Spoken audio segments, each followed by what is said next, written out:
All right. Because we are coming to close to the end of the year and the last few question periods will be next week, I decided I would do a special stream today, cover a bit of the Senate, cover a bit of what is happening. I typically don't stream Fridays, so yes, today is technically a special Friday stream. To start us off, I'm going to take a sip of water. To start us off, Poilievre demands Trudeau puts end to Canada Post strike. During question period, opposition leader Pierre Poilievre said that Canadians are suffering due to the postal strike and called on Prime Minister Justin Trudeau to bring the union and Canada Post together to end the almost 4-week-old strike. How's it going, everybody in chat, if you are joining right now? This was 2 days ago. Poilievre demanded during question period that they bring an end to the strike. Yes, Canadians are suffering, small businesses are suffering, but I figure I might as well point out the fact that there are a lot of other options, whether it's UPS, FedEx, DHL. Yes, they are probably a little bit more expensive, some of them shipping internationally, whatever the case is. But if you're a small business and you need to stay afloat, you're not just going to shut down for 4 weeks. You're most likely going to switch over to a different service, if I had to assume. Even Amazon, if you really needed to. Walmart, even Walmart has a similar to Amazon kind of online marketplace selling where you could sell things through Walmart. There's a lot of different ways you could sell things, Temu even, or all these different things, right? At the end of the day, this does affect people and it does suck, but you gotta adapt and overcome. And I believe personally, if we got rid of Canada Post, we would save a lot of money, not just in taxpayer dollars, but through the government as well. I really only see a lot of Canada Post out in rural areas. I don't really see a lot I see maybe the odd UPS truck, but I don't see a lot of FedEx or DHL or anything. In the city, you have a ton of options. So I would say rural areas are more affected by the Canada Post strike, probably more than city. But at the end of the day, when it comes to receiving things like, I don't know, tax forms or T4s or whatever, anything through the government, you're obviously going to need to get that through Canada Post. But a lot of that stuff is going away as well. A lot of people are just receiving their things through emails and electronically. So, I don't know, it seems like something we could possibly cut out altogether. But Labour Minister asks Canada Industrial Relations Board to step into Canada Post contract dispute. McKinnon says he expects the mail service to return next week. Temu, Dan Aykroyd, trying to get Canada Post back in order here. Let's take a listen. Canada Post and the Canadian Union of Postal Workers remain unable to reach an agreement. Canadians are rightly fed up. The federal mediator has now informed me that the negotiations between both parties are now, in fact, going in the wrong direction. Today I've used my powers under the Canada Labour Code. It is my view and the view of the FMCS that the parties are at an impasse. I have asked the Canada Industrial Relations Board, if they also determine that there is an impasse, to order Canada Post and all employees represented by CUPW to resume and continue their operations and duties and to extend the terms of the existing collective agreements until May 22nd, 2025. I am making this decision to protect the interests of all Canadians. It is not a decision I take lightly, but in this situation, it is the right one. Canada Post and the Canadian Union of Postal Workers. So there you have it. Okay. From what I read, it was either last week or the week before that, we are saving nearly $2 million a day while Canada Post was shut down. Whether that is a 100% accurate number or not, I don't know. I would have to look more into it, but that's what was being reported at the time. That's a lot of money. That's a lot of money. $2 million a day. A day. All right. Before we get into the Senate, question period did happen today. It actually happens around 11 a.m. I found this little statement here by Kevin to be kind of interesting. So let's take a listen to Creepy Kevin. in his questions and comments. But we'll move on to statements by members. Déclaration de député. The Honourable Parliamentary Secretary and Government House Leader. Yes, thank you, Mr. Speaker. We all know that foreign interference is a very serious issue in Canada. You can think in terms of extortion, murder, political interference, all through foreign interference. And it's interesting, now we know that the leadership convention in which the current leader of the Conservative Party was elected, that there is foreign interference with respect to that leadership. In fact, we had one of the Conservative candidates for the leadership that actually came before committee, Mr. Speaker, and virtually affirmed that foreign interference was, in fact, a part of the Conservative leadership convention. In fact, Madam Speaker, one of the current members of the Conservative Party, the member from Calgary Nose Hill, is, in fact, someone that has been influenced by foreign interference. So he brings up the MP from Calgary Nose Hill. The only reason I'm playing this clip is because the other day I said, when they make these baseless accusations and claims within the House of Commons, they should be able to directly pinpoint whoever they claim it is. And now we have Kevin actually saying who it is. Calgary Nose Hill MP, Michelle Rempel-Garner.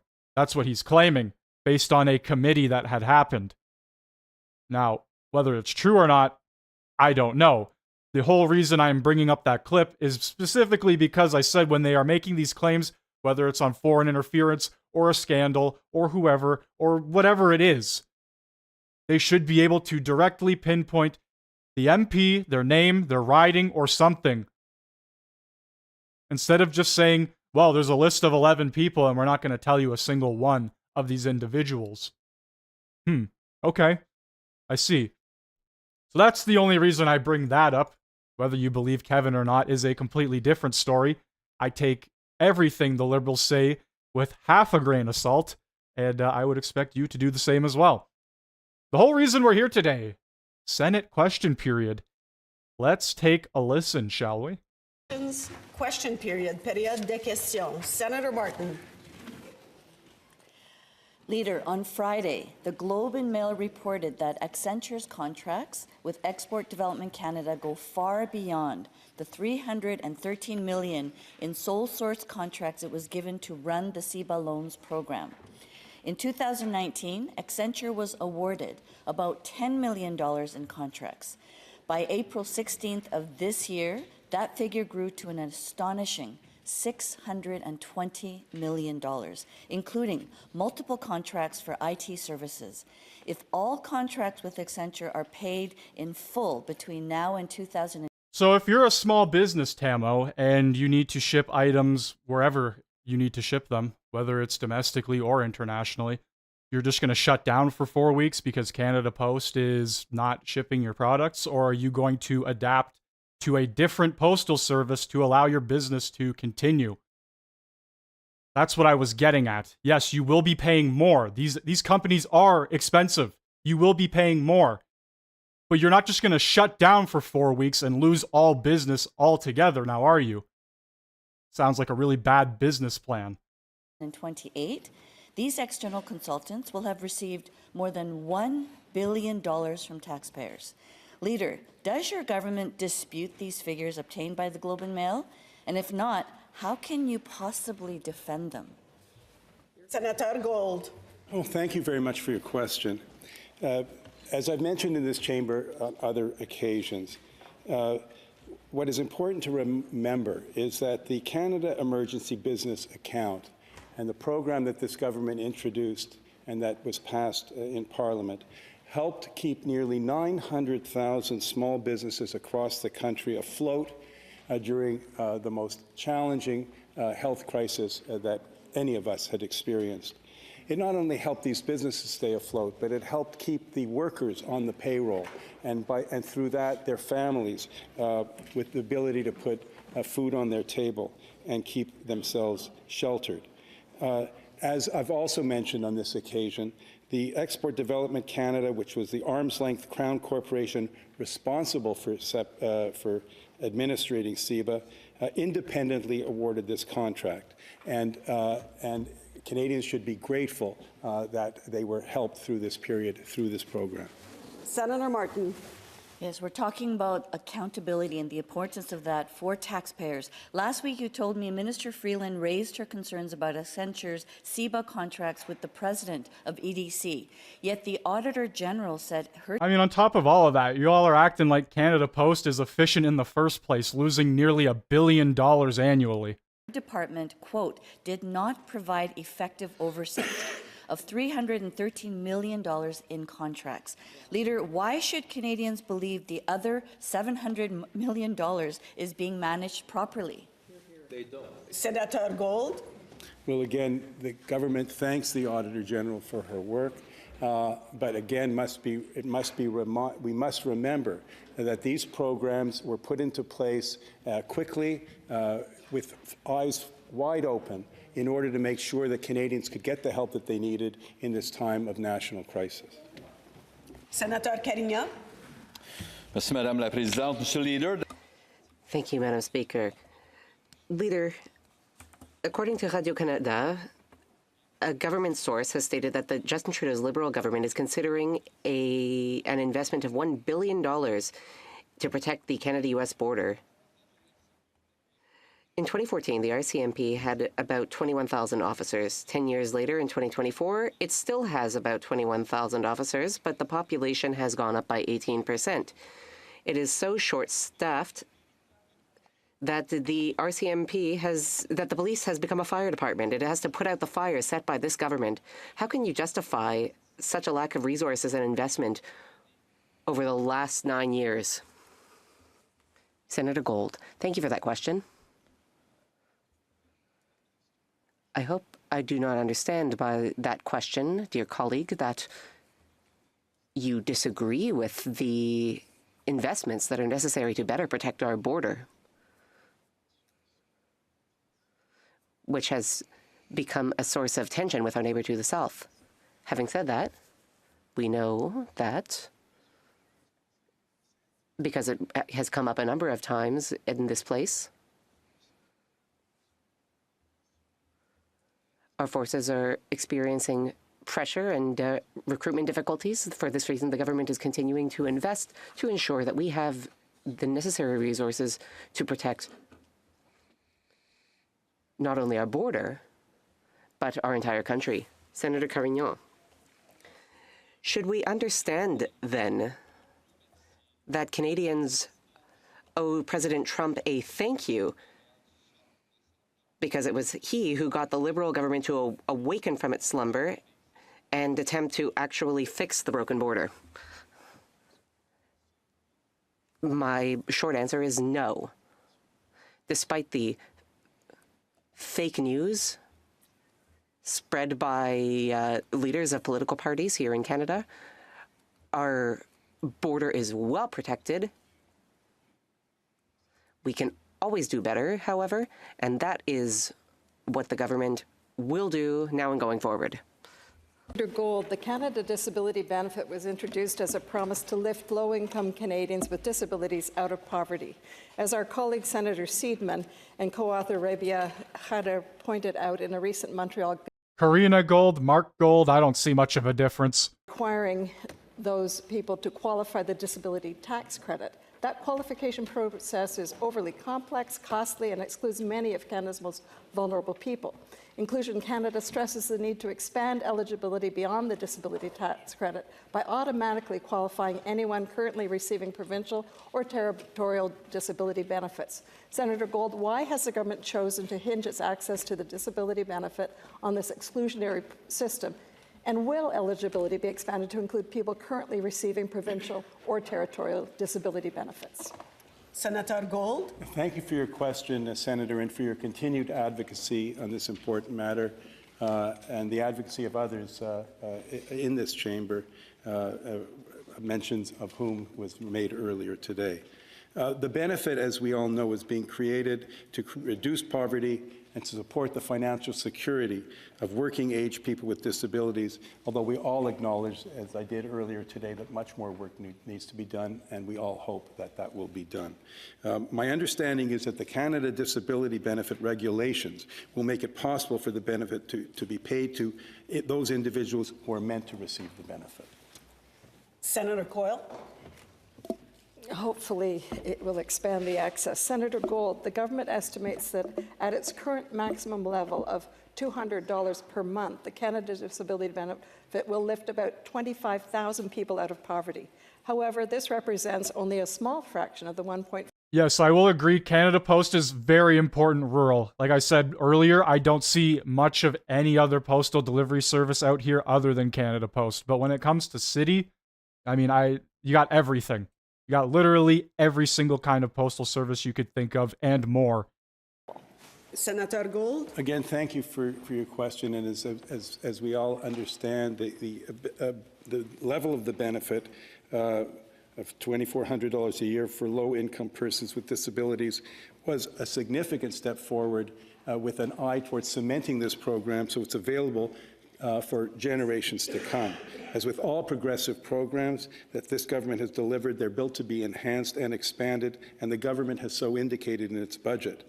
I understand that the government hopes to grow this benefit to the level of old age security and guaranteed income supplement, but the government's focus has been to get it out immediately. Senator Osler. Thank you, Speaker. My question is for Senator Gold.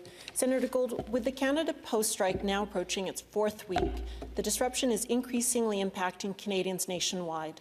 Small businesses are struggling with shipping delays and higher costs, with rural, remote, northern communities facing significant risks due to interrupted deliveries of essential items like prescription medications and medical supplies. The Assembly of First Nations and the Assembly of Manitoba Chiefs are calling for the urgent need of a resolution to prevent further harm. What steps is the government taking to address these disruptions, particularly in ensuring the timely delivery of critical supplies, such as medications, medical equipment, and healthcare supplies to affected communities? So I feel like I do need to point out here that it's not just Canada Post that delivers medicine out to rural areas. There are other healthcare companies that have their own delivery services built in or have third-party contractors work with them. So that's something I think a lot of people don't understand, that there is a lot of these third-party groups that will pick up packages or deliveries or whatever the case is for these massive companies that need them, especially in times like or seasons like Christmas, where it's just an overflow and you can't handle it. A lot of third-party contractors get picked up all the time. Senator Gold. Well, thank you for your question and for underlining the real impact that this strike is having, if not for some of us in urban areas with easy access to alternatives, to those outside such areas who rely on Canada Post, as do others, charities and others could be mentioned. The Minister of Labour has made it very clear that the parties are very, very far apart. And despite the intervention of mediators, the mediators concluded that that it is, as we say in French, un dialogue des sourds, and that mediation is not yet possible until the parties come closer to willing to make a deal. It's also, unfortunately, the case that Parliament, the House of Commons, is in a situation where the options to the government are very modest, if at all existent. This is a structural problem within Canada Post. It's hard for the workers, it's hard for Canadians. We hope that the parties will get back and bargain in good faith. Senator Osler. Thanks, Senator Gold. Given that Minister McKinnon has stated he is not yet considering an intervention or contemplating an intervention, what additional actions do you believe the government could be taking at this moment? Furthermore, what specific steps do you think should be prioritized to swiftly resolve the situation and mitigate the ongoing impacts on Canadians? Senator Gold. Thank you for the question. You know, I'm often unable, for different reasons, to respond to questions. This one is, were I to have the wisdom and the knowledge and the expertise to resolve this problem, I certainly would have shared it with the government, and it certainly would be on its way. Unfortunately, and I don't want to say, nothing is hopeless. This is a really difficult program. The government does not have the ability to change the mindset of the parties, and just hopes that they will come to their senses and show respect to Canadians who need Canada Post to be delivering what it needs for the benefit of Canadians. Senator Anderson. Thank you, Madam Speaker. My question is for the government leader. On October 8, 2024, during ministerial question period, I asked Minister Mark Miller about Bill C-8, an act to amend the Citizenship Act, TRC Call to Action 94, which I sponsored in the Senate and received royal assent on June 21, 2021. I inquired about the working draft of the Immigration, Refugees and Citizenship Canada Study Guide. Minister Miller responded at the time stating, quote, "My impression, Senator, is that you have been provided with a copy. I'm glad to give you one after the meeting, so yes, absolutely, I can print it off myself. Yet, 2 months later, I have not received the document or any follow-up despite repeated attempts. This bill represented a commitment to reconciliation, yet 3 years later, critical steps remain incomplete. Can you, as government leader, provide an update on when I will receive a copy of the draft IRCC study guide? Alternately, can you provide a clear timeline for addressing this long-standing matter?" Senator Gold. Well, Senator, thank you very much for your question and for bringing to my attention the fact that you had not received this. I regret that I did not know this earlier and would have intervened to do my best to resolve this. It is regrettable, and I will certainly make inquiries with the current minister in my earliest opportunity and hope that this can be addressed. I don't have the timeline for you, but I will certainly make the inquiries as necessary. Senator Anderson. Thank you, Senator Gold. As an Inuk woman, I sponsored Bill C-8 in good faith and with the understanding that it was a meaningful step toward reconciliation. The lack of follow-through on this critical TRC call to action is troubling. This prolonged delay undermines reconciliation and questions the government's commitment to its mandate.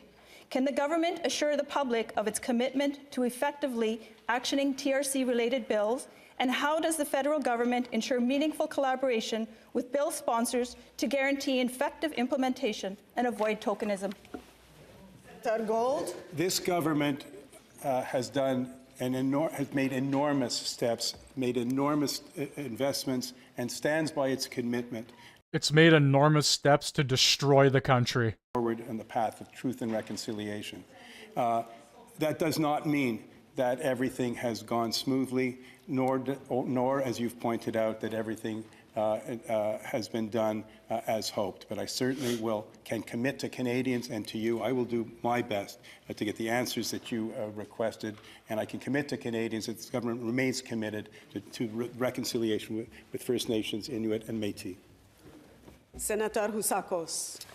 Senator Gold, with Canada's deficit now being rumored to be over $60 billion, far beyond the $40 billion guardrail promised by Minister Freeland, how do you justify the level of spending your government continues to engage in, including the GST tax trick that will only cost Canadians? By the way, I just need to point out that Monday at 4 p.m. Eastern Standard Time, Chrystia Freeland will be giving the exact statement of how bad our deficit is. So Monday will be a very big day. In the long run, your government is playing loose and fast with nominal GDP growth, acting like it's a blank check to overspend in what only can be described as a lame duck attempt to hold on to power. Senator Gold, are you still, and Justin Trudeau, believe that budgets will balance themselves? And is fiscal discipline completely and simply off the table with this Trudeau government? Senator Gold. Well, Senator Husakis, once again, the premises to your question are simply incorrect. This government has never said that budgets will balance themselves. What this government has done and continues to commit to is to invest in the future of Canadians, in the future of this country. Let me, for example, remind you of the investment that this government has made through the Housing Accelerator Fund, a program that your leader has vowed to cut, even as it promises to substitute it partially with some other as yet to be elaborated plan. The City of Calgary will receive $228 million to support its initiatives in housing. Banff will receive more than money to support its action plan. There are City of Edmonton, the City of Burnaby, cities on Vancouver. We're talking about thousands and thousands of homes to be built through the investments that this government is making to solve real problems for Canadians. That costs money, and the government is focused on investing in Canadians, all the while doing so in a responsible, fiscal responsible manner. Senator Gold, from your answer, you're living in a fantasy world. Prime Minister Trudeau's well-documented video, audio of having said budgets balance themselves. And now in a question about balancing a budget, you're talking about all the spending your government does. My God. Canada's... Oh, he just absolutely annihilated him there. It's so true, though. Like, that statement is utterly ridiculous. The budget will balance itself. What? Come on. Come on. You can't seriously believe that. GDP growth is the worst amongst G7 nations over the last 10 years. The worst. But you take nominal GDP growth and a snapshot of a time and place, you run around like chickens with your heads cut off like you're in great financial shape. So the question now is very simple. Is your government going to have an anchor in place in order to stop the sinking of a generation of Canadians down to the bottom of the ocean? Senator Husakos. The budget that this government Husakos was on a rampage there. Has produced, have the projections, as we all know, and that is why I answered as I did, Senator. And with respect, Canada remains in a solid financial position, and it. Harper ran a deficit 9 years. And thank you, Speaker. And this government will continue to do its best to help Canadians in this regard. Senator Tolojan. Thank you, Speaker. Senator Gold, my question is a follow-up to Senator Carringer asked you last week about an individual arrested in Toronto. He was caught on video attempting to carjack several vehicles, shooting at drivers. The Toronto Police Association says that at the time of his arrest, he was on probation, out on bail, and was facing multiple lifetime firearms ban prohibitions. In response to this incident, the Toronto Police Association recently asked, and I quote, "When will this federal government take accountability for the consequences of its weak bail policies?" Senator Gold, what is your response to this question from the police officers in Toronto? Senator Gold. Thank you. I have enormous respect for the work that police officers do, putting themselves in harm's way to protect Canadians and their families. The laws in the criminal code and the laws at governing bail are well established. They grant a certain degree of discretion to our independent judiciary, to prosecutors, and there is an entire process that involves both federal and provincial jurisdiction in this regard. It is simply not the case, despite Conservative Party talking points, that the federal government is responsible for the crimes, regrettably and horribly committed by those who managed to find themselves on the streets as a result of the application of the laws of this country. Senator Tolojan. Senator Gold, you told Senator Carringer last week, and I quote, "It's not legislation, nor the courts, nor the independent commissions that are to blame for all this," end of quote. Who is to blame then, Senator Gold? Police in Toronto say the federal government must take accountability. Why do you think they are wrong? Hear, hear. Senator Gold. Thank you for your question.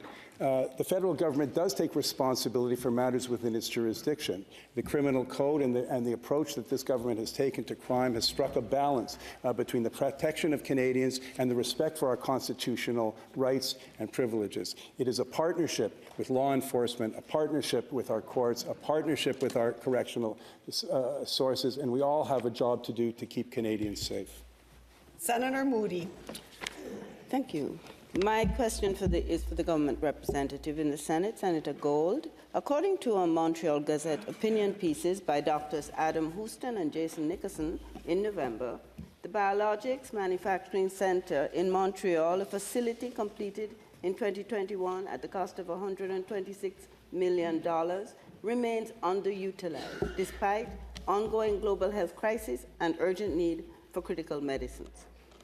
Given the significant investment already made in this facility, how does the government justify its failure to put the BMC to use to address pressing needs, such as vaccines and treatments for diseases like Ebola, especially during humanitarian crises like the one in Gaza? Why is Canada allowing this facility to remain idle while lives are at stake? Senator Gold. Senator Gold. Thank you. Thank you for your question. Senator, it's important to note that from the very outset, the intent was always for the Biologics Manufacturing Centre to be self-contained on the one hand and governed through a public-private partnership. The National Research Council and the Centre for Commercialization of Regenerative Medicine, CCRM, as founding members, jointly set up a new legal, independent, not-for-profit corporation, Biologics Manufacturing Centre, BMC, to govern and operate the facility in December 2022. On April 1st, 2023, Biologics Manufacturing Centre officially assumed responsibility for the operations of the centre to which you referred. The Biologics Manufacturing Centre is an important part of Canada's biomanufacturing infrastructure. It's a key element of the Government of Canada's biomanufacturing and life sciences strategy. Senator Moody. Thank you, Senator Gold, but it's producing very little. As highlighted in the CBC article, The Associated Press, the United Nations Agency for Palestinian Refugees, UNRWA, has announced that it's halting aid deliveries to Gaza due to the threat of armed gangs looting aid convoys. This decision comes in the face of intensifying humanitarian crisis with hundreds of thousands of people living in dire conditions. Senator Gold, what steps is the government taking to protect aid workers, and how much aid is actually getting to the ground? Senator Gold. Well, as you know, Senator, the situation in Gaza is volatile and unpredictable following the October 7th, 2023 terrorist attack on Israel, which breached the ceasefire conducted by Hamas, which Canada has unequivocally condemned. There are hundreds and hundreds and hundreds of trucks filled with aid inside Gaza that cannot be delivered because of the threats of violence from the criminal gangs that are in control still in Gaza. Senator Lafreda. Merci, Madame la Présidente. My question is for the government representative in the Senate. Senator Gold, much has been said in recent weeks about the upcoming renegotiation of the Canada-US-Mexico Free Trade Agreement with the incoming Trump administration and the threat of tariffs on Canadian exports. But I would like to turn our attention to free trade with the 10 member states of the Association of Southeast Asian Nations, commonly known as ASEAN. I wonder if you could provide us with an update on the status of Canada's talks for this multi-billion, multilateral free trade agreement with ASEAN. I read affirmed its commitment to the substantial conclusion of this agreement by the end of 2025. Senator Gold. Well, thank you, Senator, for your question and for highlighting this important work. ASEAN is a fast-growing and dynamic market, and that's why the government successfully elevated Canada to strategic partner with ASEAN. By negotiating a free trade agreement, the government is securing unparalleled market access to a fast-growing economic region of over 630 million consumers for Canadian businesses, Canadian goods. And the government knows that growing global market access is good for business, it's good for workers, it's good for the economy, and the government will continue to pursue this important objective. Senator Lafreda. Merci. I noticed in the Canada Gazette this weekend that the government is now soliciting the views of Canadians on a possible free trade agreement with the Philippines alone, an ASEAN member. Can you explain the rationale behind this approach of conducting trade talks for a multilateral agreement with ASEAN and a bilateral agreement with the Philippines concurrently? Are you concerned the ASEAN deal won't be signed? How advanced are these negotiations with the Philippines? Senator Gold. Well, thank you. The government remains confident that the work it's doing in ASEAN is progressing well and will progress well. At the same time, as announced during the Team Canada trade mission to the Philippines only last week, the government is interested in exploring whether there's sufficient interest and sufficient benefit in pursuing separate bilateral negotiations with the Philippines, which, if realized, could lead to very important commercially beneficial outcomes for Canada and the Philippines that would go beyond the scope of the other agreement to which we were referring. Senator Cardozo. Thank you, Madam Speaker. My question to the Government House leaders regarding the post office, further to the conversation you had with Senator Osler, and I mentioned too of the larger economic aspects in Canada over the last week. Two important figures. We had a slight increase in the unemployment rate to 6.8, which is troubling, but a decrease in the interest rate by the Bank of Canada, which is very encouraging and suggests that the fundamentals are indeed sound at the moment. The issue with facing small businesses is serious, and I think yesterday the debate on the GST bill talked extensively about the difficulties faced by small business. Can the government not engage in binding arbitration to end the Canada Post strike, to help small business at this critical time? Senator Gold. The challenge is that the postal strike is causing extends certainly to small businesses and to others, as we have been discussing here. The federal government is in regular contact, the minister in particular, in daily discussions with the mediator, who's shuttling back and forth between the two parties to see whether there is a reasonable prospect that mediation, if it resumes, would succeed. And I'm not sure, I haven't been advised what advice the mediator has given to the minister at this juncture. But with regard to your question, the issues that separate the two parties, as I understand them, are very, very significant and go beyond the kinds of issues that arbitration typically can address. And more to the point, there are reasonably limited legal tools for the government to use, and especially at the... Merci, Senator Gold. Senator Cardozo. Thank you, Madam Speaker. So what we have is about five sitting days of Parliament left before Christmas, the Christmas break. Is the government's approach going to be, sorry, can't do anything, too bad, or is anything being contemplated? Senator Gold. The government is actively, and the Minister of Labour in particular, is actively involved in this file on a daily, if not hourly basis. All alternatives are being considered, and all options remain on the table. I'm only sharing with you my understanding of the rather difficult issues that divide the parties and how the government continues to believe that the best solution for Canada Post and its workers is actual negotiations between the parties. It is now 4:00 p.m., so pursuant to the order adopted on September 21st, All right, that's the end of the first question period we were going to watch. That was from the 11th. This is the 12th. I just want to thank everybody who is here right now. I typically don't stream on Fridays, so if you are new here, make sure you hit that like button, hit that sub button, turn the notification bell on. And I try to post at least 4 times a week. Question period will be coming to an end next week, though. So there will be a pretty large break in between, I guess, the streams, you could say, or the shows, or whatever you want to call them. I'm doing this stream today, an extra long stream Monday. And if there is question period Tuesday, I will be live then as well. But typically, from what I hear, they like to go leave early. They like to go on an early vacation. So Trudeau, he loves his vacations.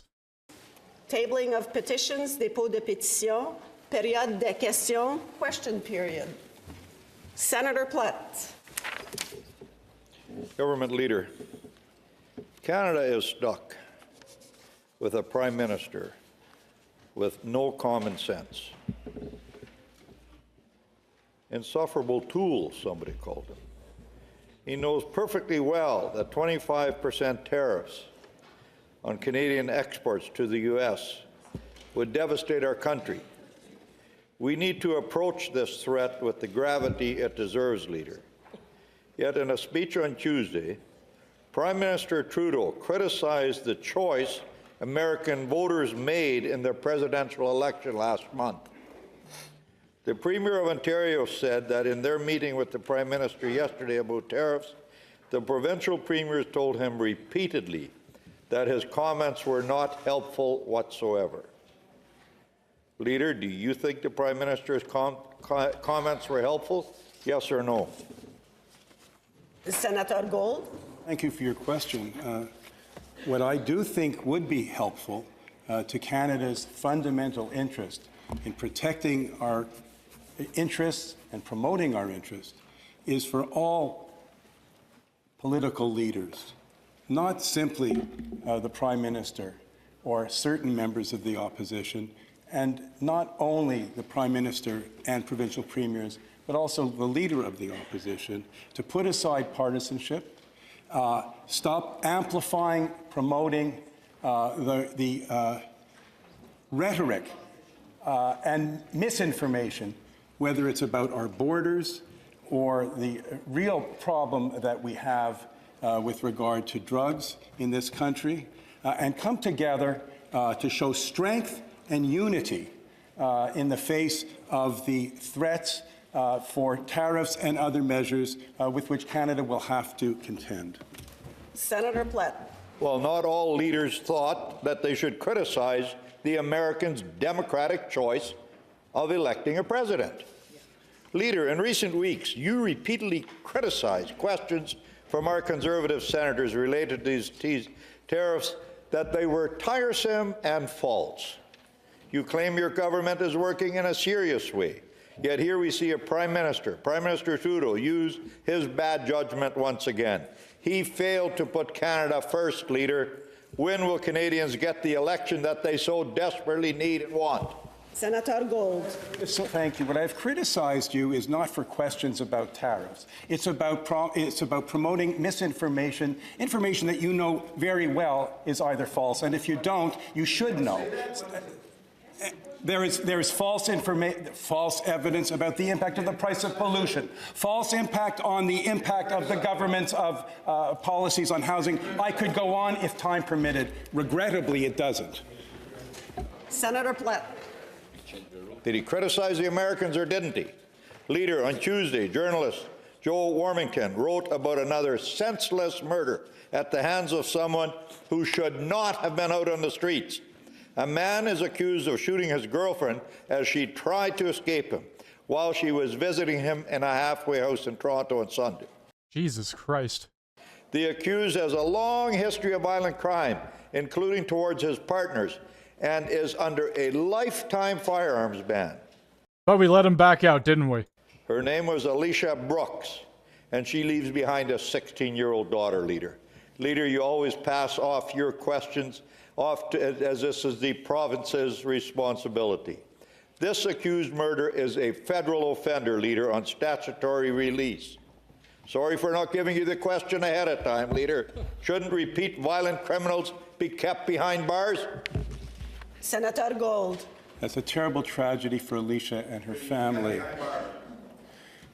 If your government is proposing and wants to put before the Canadian people a revision of the criminal code to eliminate the statutory release, which the law has long included, if your government, if you become government, put forward a policy to set aside the Charter of Rights using Section 33 in a blanket way. If a party decides to put before Canadians proposition to take away whether it is the autonomy and independence of our commissioners or the parole board or indeed our judiciary, please don't do that. That would be a terrible mark for Canada, and it would not solve the problem, the real problem, that people who break the rules and break the law perpetrate on innocent Canadians. Senator Platt. In his article, Mr. Warmington posed questions that must be answered by Correctional Services Canada. Why, Leader, was such a violent offender assigned to a... I don't typically delete comments, but I have no fucking idea what you said there, so I typically roll with English or French only. Facility located in residential neighborhoods and 2 schools. Is that the Conservatives' fault? And how was he able to get a gun inside the facility? Is that also the Conservatives' fault, Leader? Will you get the answers to these questions and table them in the Senate? Senator Gold. Never claimed that it was the Conservatives' fault. I have never claimed that it's the Conservatives' fault for the actions of the Independent Parole Board or Correctional Services who, having assessed the risk, assigned this person to a particular halfway house. What I am saying is it's the responsibility of responsible politicians to put forward real solutions, not pretend solutions, that actually will make a difference and keep Canadians safe instead of cheap political rhetoric. Senator Coyle. My question is for Senator Marcion, Chair of CIBA. On October 22nd, I asked you in question period about the status I have no idea what language that was, but if I can't read it, then I gotta ban it because I don't know what they're saying. of the Phase 3 report commissioned by the Advisory Working Group on Environment and Sustainability to provide recommendations for the Senate to fulfill its internal commitment to achieving net zero by 2030. While the Phase 1 report was released in September 2023, senators have not seen the Phase 3 report, which was completed this March. Understanding the report may contain some sensitive information not suitable for public release, the CIBA clerk asked members of the committee on my behalf to release a redacted version to me personally. This request was denied. Senatrice Mention, what justification is there for withholding even the redacted report from senators? Why all the secrecy? Senatrice Mention. Thank you, Senator Coyle, for the question and for your interest in the file. Your question relates to in-camera proceedings, and therefore I am not at liberty to provide answers. Coyle. Thank you, Senatrice Mention. Transparency and accountability are crucial to achieving our net zero commitments. Without access to the report, to its content, how can we as senators assess and, where appropriate, implement any useful recommendations? What assurances can you provide that the Senate remains genuinely committed to achieving its net zero goals by 2030? Senatrice Mention. Merci, Madame la Présidente. Thank you, Madam Speaker. For in this chamber, the administration is actively working on potential initiatives inspired by the report and updates pertaining to the Senate as a whole, and those will be shared Senate-wide when any of them are approved for implementation. Aside from the administration's work, green teams can continue to implement green initiatives within their directorates and caucuses group and can forward their initiatives to the advocacy working group. Updates are compiled and shared internally on the environment and sustainability interest. Senator Lafreda. Merci, Madame. Senator Lafreda. Thank you, Madam Speaker. The holiday season is upon us, a time to gather in the spirit of generosity and compassion. Canadians continue to demonstrate their care for one another by supporting charities that uplift those most in need. While charitable giving remains an essential part of our social fabric, a recent Fraser Institute study revealed that the percentage of Canadians donating to charity is at its lowest point in 20 years. This presents a chance to strengthen the support for the sector and ensure they have the resources to fulfill their mission. The government has already taken important steps by committing up to $750 million to help charities emerge from the pandemic, stronger than ever. How have these funds contributed to building capacity within the sector and improving outcomes for vulnerable Canadians? Senator Gold. Thank you. It is interesting. I did not know that. They do have their Twitter handles up there. Senator, for your question, for your underlining the important work that charities do, and on a personal note, for your personal commitment to supporting the charitable sector for decades and decades in your previous career and to this day. Through the Community Service Recovery Fund, almost 5,500 community service organizations from all parts of the country have received funding to build their organizational capacity and adapt to their recovery post-COVID-19. I don't have time to list all of the projects or the impacts that they've had. Let me highlight a local group, if I may, colleagues. The Rideau Rockcliffe Community Center, Resource Center's Good Food Box program, which offers packed food boxes with an assortment of fresh fruit and vegetables to be sold to individuals and families at well below market prices. That's allowed approximately 2,000 Ottawa residents to purchase 22.8 tons of affordable fresh produce. Senator Lafreda. Madame la Présidente, great to hear that. Thank you, Madam Speaker. For the compliment. Always do it for the good of the people. While many Canadians continue to give, the Institute's findings suggest that the frequency and size of donations have declined. This presents an opportunity for innovation and growth within the charitable ecosystem. Beyond financial investments, how is the government fostering a more supportive environment for charities, one that reduces administrative burdens, removes barriers to giving, and inspires Canadians to continue to make a difference in their communities? Senator Gold. Thank you. The federal government has already made regular structural changes to enable charities and not-for-profits to do work more easily in a friendlier regulatory environment. This includes allowing charities to fully engage in public policy dialogue and development, free from harassment by politicians, by amending the Income Tax Act some years ago, establishing a permanent advisory committee on the charitable sector in 2019 to engage charities on policy and regulatory issues, and allowing charities to provide resources to organizations that are not qualified donees beginning in 2022 so they can better serve. Senator Aucoin. Senator Aucoin. The new Divorce Act adopted in 2019 allow Canadians to obtain their divorce in the official language of their choice before a judge who speaks and understands that language. I congratulate the government for that. However, 5 years later, 3 provinces, Nova Scotia, Prince Edward Island, and Newfoundland and Labrador, which have an Acadian and Francophone minority, have still not enacted the new divorce law. And even Ontario and British Columbia have only recently done so, which means that, once again, the French-speaking minority in this country does not have the same rights as the English-speaking majority. Question, Senator Gold, what is the federal government doing to ensure that this law is enacted in these 3 provinces so that Francophones and Acadians can get divorced in their own language? Senator Gold.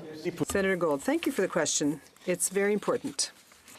The government has committed to ensure that Canadians can access the court system in all its aspects in one or the other official languages. As you mentioned, a few provinces have not yet decided, unfortunately, to promulgate this statute. As to the federal role, and with respect to your question specifically. So I did read an article about a week, or it was either early this week or last week, that did say Melanie would have been the perfect choice to if Trudeau stepped down, to replace Trudeau. And then, yes, there is the talk of Carney stepping in as well. It's just replacing bad for worse by the sounds of it. I will speak to the minister to obtain more information. Senator Aucoin, thank you. Since 2019, the government... Carney even said himself that he thought about running for Trudeau, or his position, if Trudeau's position, if he did step down. But yeah, Trudeau's ego is too large. Yeah, carbon tax Carney, not good. Not good. Has appointed 19 judges to the Supreme Court of Nova Scotia. 2 French-speaking judges sit in the General Division, but do not practice family law. So, in an application for a contested divorce with a hearing in French, once again, Francophones will not be able to benefit, as Anglophones do, from the expertise of an experienced judge in the field. How can the government claim that it is taking positive measures and that it is taking the province's Acadian minority into account by appointing none? Senator Gold. Thank you. Senator Gold, thank you for the question. Although this government is appointing judges at a record pace, there remains work to do. As for your question, since the final decision rests with the Minister of Justice, but there are also processes for the recruitment and selection of judges, so I will add that to the question to the Minister. Thank you, Your Honour. Senator Gold, in 1990, I was hired by Dalhousie University as the first African Nova Scotian in a tenure-track position. I chose to establish a research agenda that prioritized research with Black men because of their absence in academia. I led projects with Black men exploring how they survive in societies that expect them to fail. Through each project, I received so much hate mail about the negative stereotypes of Black men. Today, Senator Gold, I feel that I'm in the midst of another project here in the Senate because of the absence of Black men in this place. Senator Gold, Black Canadian men want to know if their applications or nominations will get a fair and unbiased assessment by the independent panel in 2025.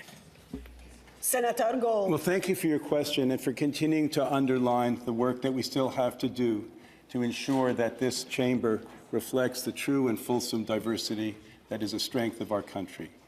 I think our progress to date is significant on so many fronts, and I think is a testament to the care with which the process is unfolded. So I would not assume that there's anything nefarious behind the absence of a Black Canadian in this chamber, but I'll certainly raise this issue with the appropriate. Senator Bernard.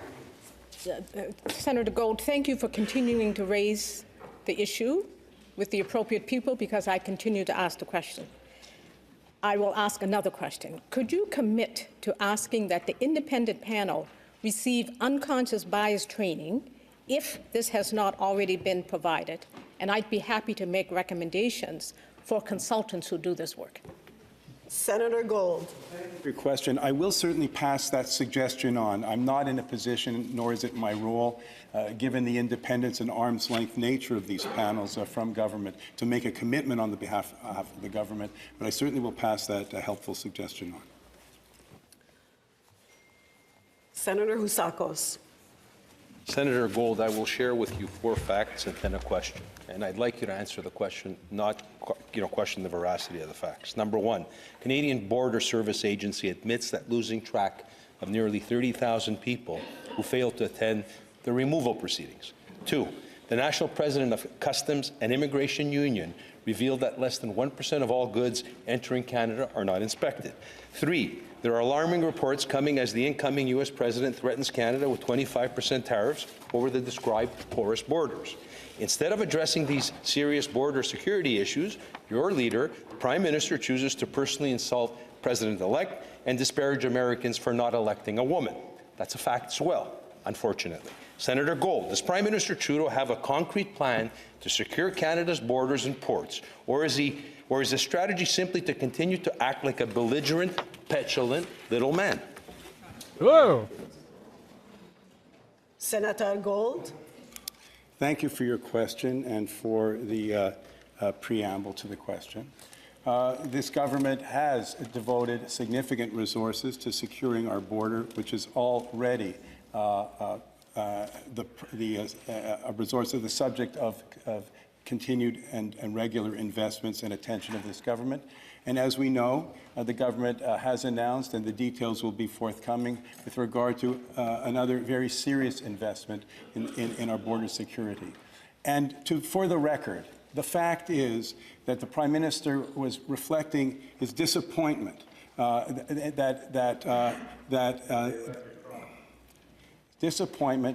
progress has not yet been made in the United States for the election of a woman president, and that is the fact.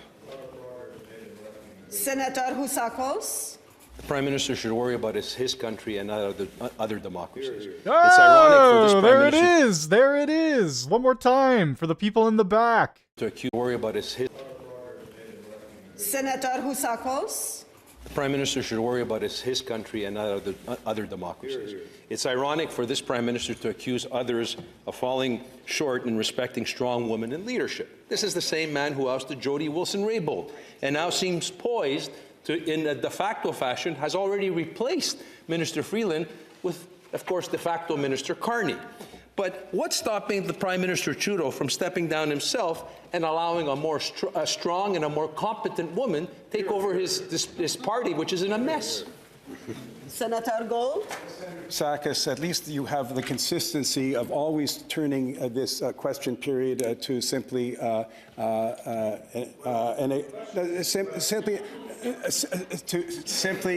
to make partisan points about an election. This is not a confidence chamber. I'm here to represent the government in matters of legislation and policy. I do my best to answer your questions, but kudos for your consistency. Getting heated there. Typically never gets heated in the Senate. Senator Carignan. Senator Carignan, thank you, Madam Speaker. Mr. Leader, on Tuesday evening, Prime Minister Justin Trudeau decided to meddle in the outcome of the American elections by criticizing the American people for their electoral choice on November 5th. At a particularly sensitive time for economic relations between our two countries. That earned him a call to order from provincial premiers and, above all, a swift and pithy retort from Elon Musk, an advisor to President Trump, who called him as an insufferable moron, to quote him. Does Prime Minister Trudeau have a plan for dealing with the economic issues raised by President Trump? And if so, is interfering in the results of the U.S. election really part of that plan? Senator Gold. It was not interference in that election if the Prime Minister expressed anything with respect to women's role in a democracy, a nearby democracy. It's far from being equivalent to the insults that other members that you named, and I won't name them again. I won't name them again. It's not necessary. All you have to do is read the papers, dear colleague. I will not descend into partisanship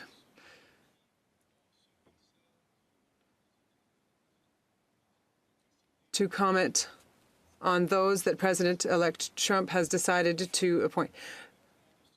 For this government that works with industry, that works with provincial premiers in order to defend our interest, the government does have a plan. It's a serious plan, and it does promote our interests as Canadians. Mr. Leader, the Liberal Party has existed since 1867. Justin Trudeau currently leads the only major national party in Canada that has never been led by a woman. If the Prime Minister wants to teach Canada and the USA a lesson in feminism, why doesn't he immediately resign to make way for Mélanie Joly or Deputy Prime Minister Chrystia Freeland? No, don't do that. We don't need either of them in power. That's not any better. Oh my God. Holy crap, I can't believe he just said that. Let's replace something really bad with something even worse. It's nice of you to promote other ministers. Dear colleagues, the Prime Minister was chosen by his party. He's led this country for 9 years.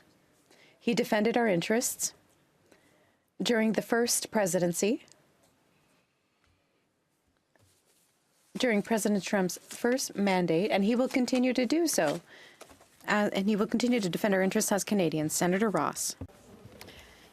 Senator Gold, I rise for the third and hopefully last time to ask about the public accounts.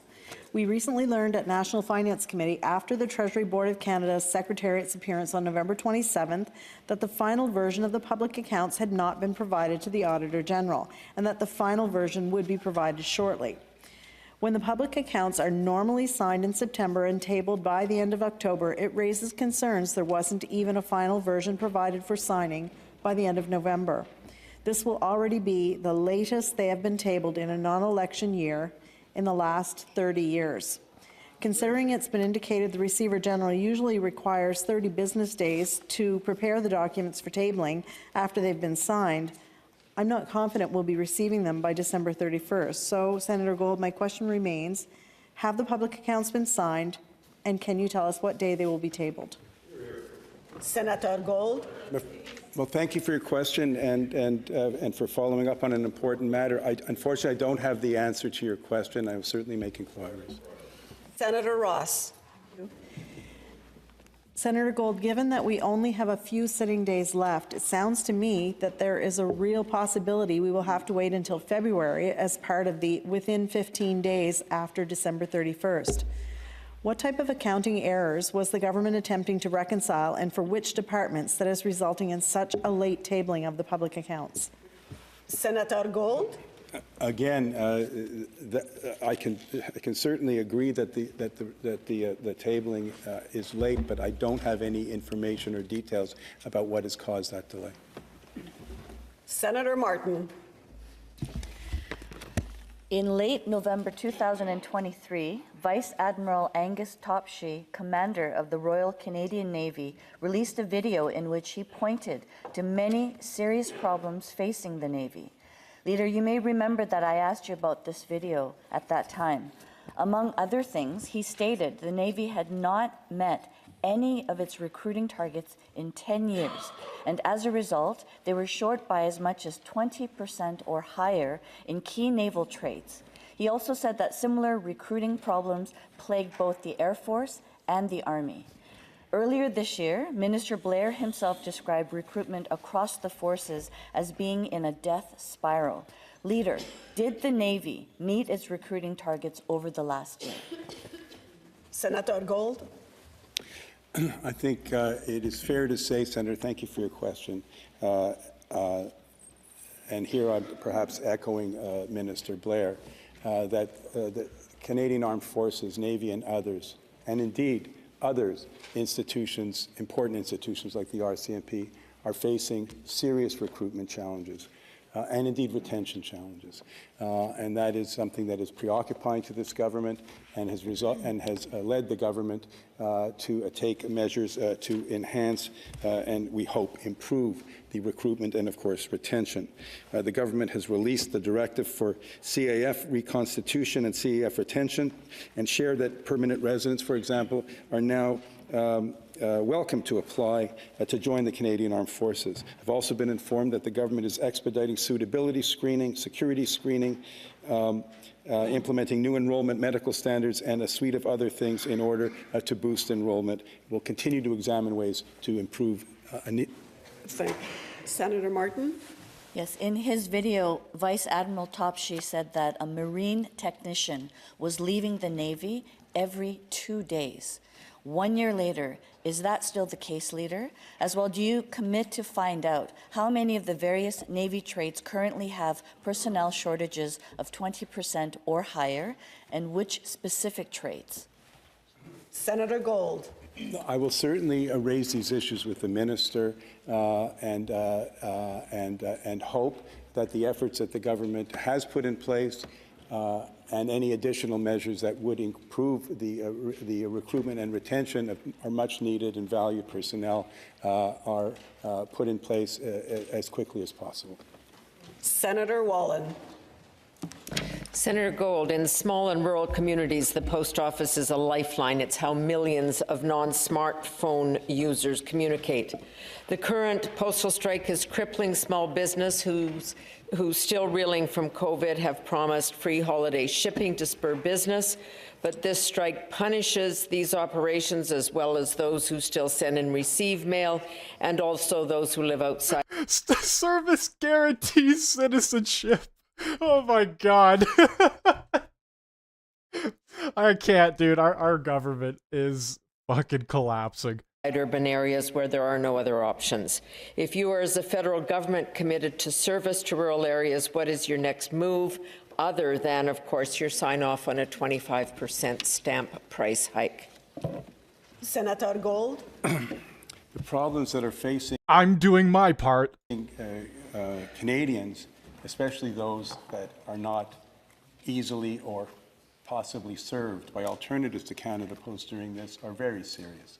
The federal government has been working hard with its mediation services, working hard with the parties to get them to get closer to circumstances where mediation could even be possible. The challenges, and these are well known to certainly to parliamentarians who have been in this place for the last 10 years or longer, that there are structural problems that cannot be ignored with changing technology and changing habits, both of shopping, shipping, communications, and the like. It is the hope of this government that the parties will come to their senses, and that is Canada Post and the unions, sit down at the bargaining table and bring an end to this strike in the best interests of Canadians. The post office is showing $750 million in losses. There's been no profit since 2017. The union members are well paid, up to $50 an hour. The business-killing strike and the costly and crippling GST bill. This is also creating the death knell for another source of postal revenue, because many of the transactions that required checks in the mail will now also end. What will you do to resolve this? Senator Gold. As I've said, Senator, and thank you for pointing out again, and I couldn't agree more with most of what you said, at least with regard to the problems Canadians are facing, if not all the causes. There are some problems that don't allow for a quick fix, and this appears to be one of them. The best solution will be for Canada Post and the unions to stare reality in the face and come to an agreement that will preserve the ability of Canada Post to continue to serve Canadians as Canadians need to be served. Senator Plett, I'm sorry. Leader, the Ontario Coroner's Office recently released a report from a committee reviewing medically assisted death. It includes disturbing case studies. For example, a psychiatrist proactively raised assisted suicide to a man in his 40s with inflammatory bowel disease who was undergoing a mental health assessment. The committee found his substance abuse was not explored by the MAID assessments. He was not offered addiction treatments. There was no documented input from his family. The MAID provider personally drove him in their vehicle to the location of his death. Oh my God. Shameful. What the hell? He was not offered addiction treatments. There was no documented input from his family. The MAID provider personally drove him in their vehicle to the location of his death. Shameful, Leader. Where were the so-called safeguards that your government said would protect this man? They're none. Senator Gold. The story that story is very disturbing. I have no knowledge. Yes, and your government allows the MAID program to continue, which is probably the most disturbing thing of all. Of that particular case. But to your question, the safeguards for access to medical assistance in dying are contained in legislation that was passed by Parliament. The administration of those guardrails, criteria, and rules are the responsibility of medical professionals who are subject to, in the case of Ontario regulatory framework. I know, Senator Plett, you and some of your colleagues' opposition to medical assistance dying under any circumstances, and I respect that point of view, but that is not the law of Canada.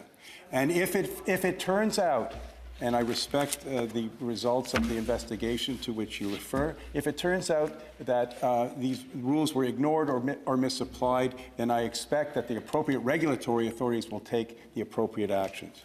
Senator Plett. You're absolutely right. I oppose it for all reasons. But all reasonably minded Canadians oppose us offering death to someone with an inflammatory bowel disease, Senator Gold. That is insane. Oh, you have IBS? Have you thought of dying? I hope you do as well. The report shows people who raised assisted suicide under Track 2, where death is not reasonably foreseeable, were much more likely to live in marginalized areas of Ontario. Are you going to brush this off on the province's leader? Take some responsibility for once. Does the Trudeau government have any concerns about the findings of this report? Gold. I'm going to choose not to take offense at some of the innuendos. Well, you succeeded because you're a very talented person, Senator Plett, in giving offense and not apologizing for it. This government Oh, stop crying about the personal attacks, Mark. Come on, buddy. Cares about Canadians. It cares deeply about the proper application and administration of its law, and will continue to do so despite what your personal views, which I actually respect, though not the way in which you express them towards me. Thank you. The time for question period has now expired. Down. I ask for leave to revert to tabling of reports from interparliamentary committees. Senators, is leave granted? So ordered. Senator Down. Honourable Senators, I have the honour to table in the Senate one report of the Canadian delegation to the Organization for Security and Cooperation, OSCE, in Europe Parliamentary Assembly respecting its participation at the 22nd annual meeting in Dublin from October 2nd to the 4th, 2024. Delayed answers, réponses différées. Ordre du jour, orders of the day. Senatrice Laboucan-Benson. Honourable Senators, pursuant to Rule 4-12, bracket 3, I would like to inform the Senate that as we proceed with government business, the Senate will address items in the following order. Third reading of Bill C-78. Second reading of Bill C-79. Third reading of Bill C-40. Motion number 207, motion number 205, followed by the remaining items in the order that they appear on the order paper. Business, affaires du gouvernement. Bills, third reading, projet de loi, troisième lecture. Number 2, Bill C-78. Senator Lafreda. Présidente, honourable Senators, I rise today at third reading to share my views on Bill C-78, which seeks to amend the Excise Tax Act in order to implement a temporary GST/HST holiday between December 14th, 2024 and February 15th, 2025 in respect of certain taxable supplies. On an important note, when this tax holiday was first announced on November 21st, it was supposed to be accompanied by a new $250 working Canadians rebate that would have been distributed to 18.7 million Canadians next spring. That measure is not included in C-78. First, I want to start by expressing my gratitude to the members of the committee for the outstanding work we did last week. Thank you. Working under tight deadlines, our committee held 3 meetings and heard from 18 witnesses, including industry stakeholders such as retailers, grocers, and restaurants. We heard from the Canadian Centre for Policy Alternatives, a former governor of the Bank of Canada, the Parliamentary Budget Officer, and academics. We also had the pleasure of welcoming Minister Freeland and officials from the Department of Finance and the Canada Revenue Agency last Wednesday. Second, I will share why I support this bill. And third, last but not least, I want to take a few minutes today to address some of the testimony our National Finance Committee received last week, in particular from the business community, which I believe is important to put on the record, although I have shortened those comments because I do know that bells and votes will follow. Colleagues, let me share why I support this bill. The bill will provide immediate financial relief by eliminating GST, HST on some essential goods and services. All Canadians are likely to see immediate savings when purchasing at least some supplies. The bill will also provide enhanced affordability during a peak period. This temporary tax break coincides with the holiday season when household expenses typically rise.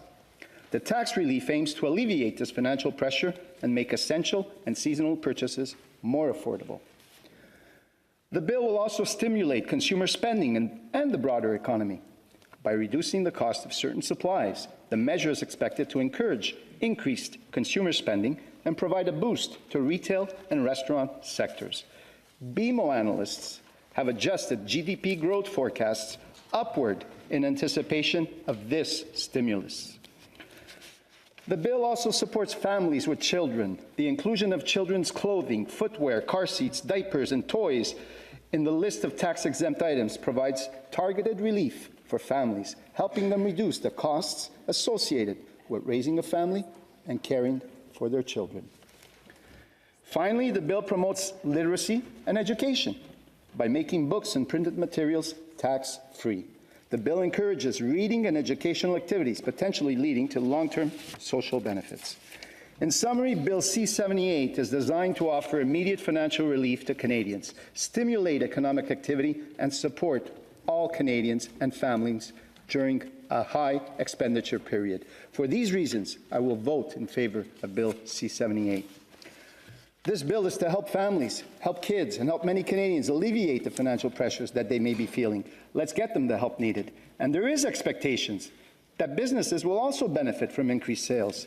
Canadians are now expecting this support, and businesses have already incurred the expenses in order to get ready for this bill, which all believe will come into effect Saturday. So we've heard arguments that it's costly for the businesses, but these expenses are your government has been incredibly costly for businesses, especially when you shut everything down. Holy Christ.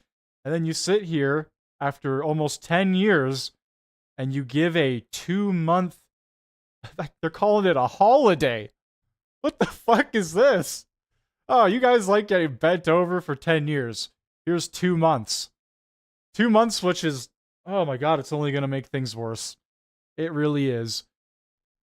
And on Monday, 4 p.m. Eastern Standard Time, when Freeland tells us the deficit and how much we are truly fucked, it's going to just get real bad. It's going to get real bad real quick. Already incurred. So could you imagine the optics of not voting for this bill, but yet the businesses have already... Brazil is rolling around in billions of dollars right now. I bet you the Prime Minister of Brazil is probably railing lines off of hookers right now. Already incurred the expenses. They won't have the revenues that come with it. So this is a very important point. Of course, most Canadians will welcome this tax holiday. Who wouldn't want to keep more of their hard-earned money in their pockets? Now, let me share what we heard in committee. Some have stated that this measure is too broad in nature and does not target Canadians who need it most. But as the PBO reminded us, the GST-HST tax break is of a general application. It was not meant to be a targeted measure for specific segments of the population. If that would have been the case, the government would certainly have taken a different approach. Sorry about that. Clearly, the government opted for a universal tax break, which brings me to the other main issues I want to highlight, some of which are reflected in our committee observation. First, concerning the rationale behind the list of items eligible for the tax break. Minister Freeland explained that the list of items the government considered first started with groceries and food, things that are essential and increasingly more unaffordable, and expanded from there to include clothing, diapers, and things children need. Second, much has been said in committee about the burden this measure imposes on businesses. Although I sympathize with the costs associated with applying these modifications, increased sales will also be the result. Their revenues will increase due to this bill. These expenses have already been incurred. Note that these expenses, or most of the expenses for many businesses, have already been incurred because they expect this bill to be enforced by Saturday. If we were to defeat this bill, and I repeat, there will be no additional revenues. Meanwhile, these additional costs have already been incurred. The Retail Council of Canada added that, and I quote, "We support this policy initiative for a GST holiday and see some real and significant benefits to consumers and retailers alike." And they did say there are some challenges, but they do support this bill. Colleagues, my phone has been ringing off the hook since this measure was announced 3 weeks ago. It always does, but a little more. Some in the business community are legitimately concerned, but I have also heard from many that there is a positive impact. All right, I just want to ask you guys in chat, let me know if you want me to skip ahead a bit here. I've got some room that we can jump ahead if necessary. Let me know, though. If not, we can continue listening to Tony. And it's already being felt. It's already being seen. This will increase revenues. It will increase net profits. I am hopeful that the cost associated with implementing this change will be recouped with additional one capital at close to conditional, but just simply don't comply. Okay, he's going on for a lot longer than I expected. With the that work they've been done. And in committee, the questions asked were also on monetary policy. As an example, around reports in the media that at least one expert felt that C-78 would ruin any chance of a jumbo rate cut or decrease by the Bank of Canada. It's not going to happen anymore. We need it, and this bill's going to kill it. Well, guess what? Yesterday, the Bank of Canada decreased the rate by 50 basis points. They decreased it, and on top of that, they said the economy is softer than expected. Every quarterly analysis they gave was negative, and only now are we seeing a very slow emphasis on slow increase. Oh my God. These people act like they're heroes. Debunking that particular criticism. And I could go on and on about the questions and the great questions asked, but for the sake of the bells that will follow, the vote that has to follow, I will conclude by saying our Finance Committee, which is exceptional, having conducted diligent and thorough work, recommends that senators support this bill. Let's get many Canadians help needed during this holiday season. Thank you. Merci. Megwich. Arrivederci. Senator Down. Take a question. Senator Lafreda, vous allez prendre une question? Yes, I will take a question. You'll take a question? Senator, Canadian businesses would feel much more confident about the reassuring words of the Canadian Revenue Agency if they had a record of matching their words with their actions. Unfortunately, over the last number of years, they have, and I'll be polite here, they misled Canadians. For example, they claim that 90% of their calls to their call lines were successfully connected. This is critically important. Businesses need to know how to implement this tax holiday. They're going to call the CRA call center. The CRA made that claim. When the Auditor General investigated it, she found out that they hung up on 28 million of those calls, and the actual rate of connecting to the call center was 36%. There's a whole host of problems with what the Canadian Revenue Agency has said and what they've done the last number of years. Why do you have confidence in what we heard at the Finance Committee meeting? Senator Lafreda. Well, thank you for the question. I've had a lot of experience myself with the CRA agency, and you did hear my question when they appeared in committee. I did say when the Canada Revenue Agency hits, they hit hard. Do we have assurance that this will not be the case, that you will be lenient and if it was unintentional? And the response we did get, you heard it, Senator Down, you heard the response. I cannot speak for what was done in the past, but I'm looking towards the future, and they say that the most important thing in all that we do is hope. So we have hope, they have the resources, we've heard the testimony, it's on the record, and I will hold them to account. Senator Down. There's other examples, of course. The Revenue Agency has a long and disturbing history.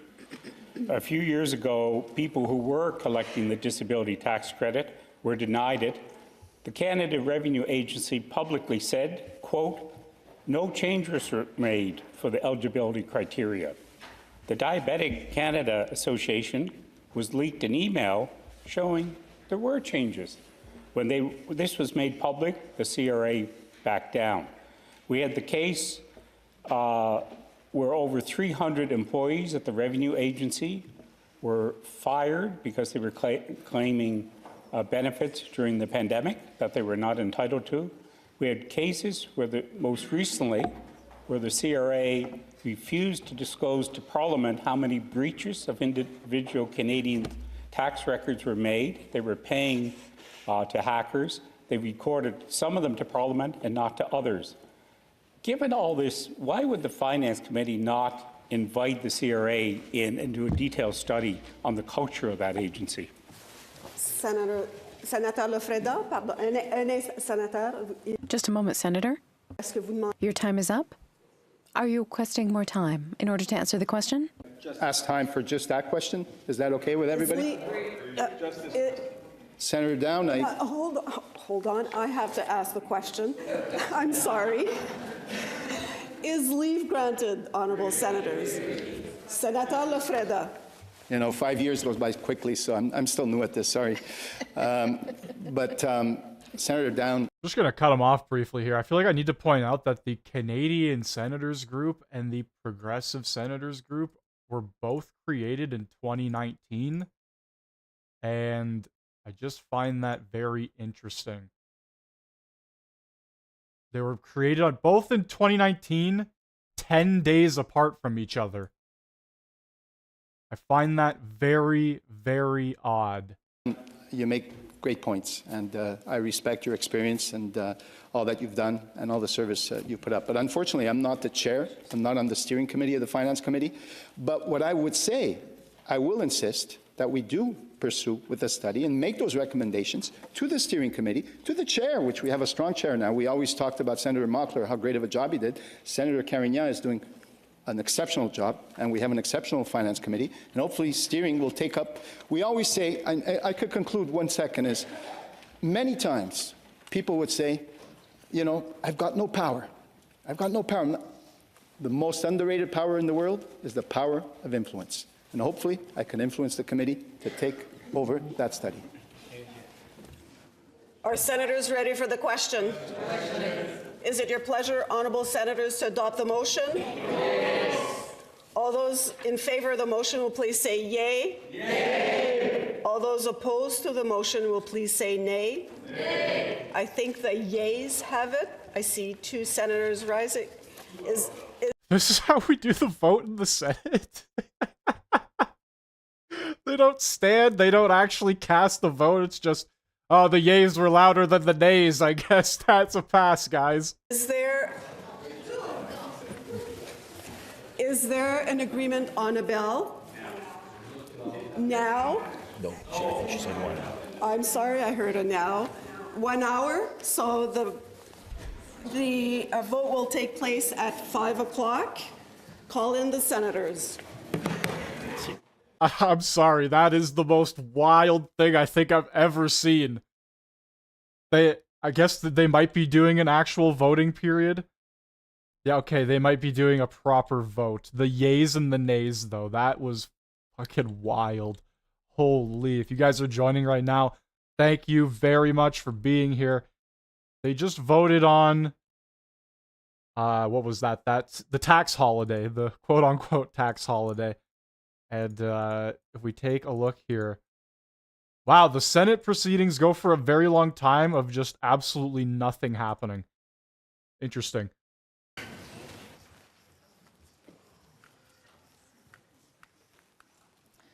The Honourable Senator Gold, PC.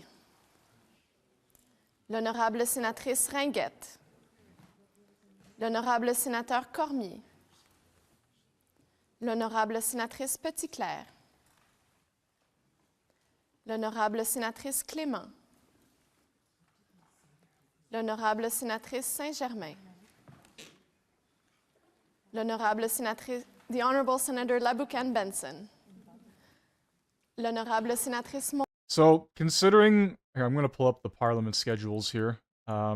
Considering this is going to be like the final stretch, this is the House of Commons schedule, the 16th, 17th being the last days. This is Ontario's schedule. They're already done. And for the Senate, they're actually going on to the 17th, 18th, and 19th. And there was supposed to be a possible sitting today, but it didn't happen. There's supposedly going to be one on the 20th, which I would imagine wouldn't happen.